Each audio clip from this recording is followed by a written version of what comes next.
میگم چقدر سخته آدم بخواد روی صحنه کار طنز بکنه، شومنی طنز باشه، در حالی که توی سالن بزرگان طنازی کشور در عرصه سینما و تئاتر حضور داشته باشن. شخصی چون رامبد جوان که اینجا دارن.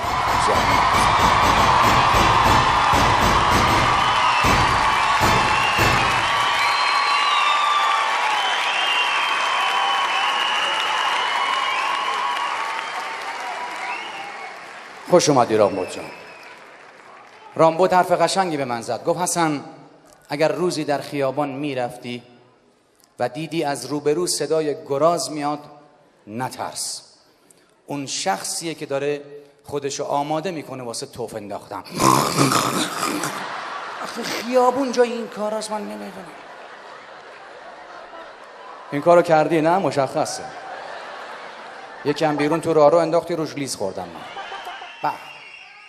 تا حتی تبلیغاتمون نگاه کن، تبلیغات تلویزیونو. از وقتی تنتاک خریدم اخلاق شوهرم خیلی بهتر شده،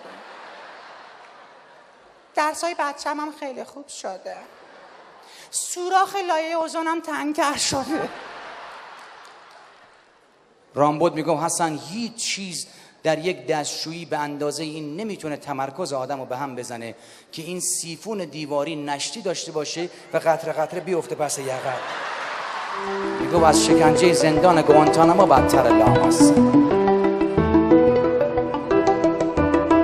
جمعمون جمع، جشنمون همه ریبندی ها، ریبندی.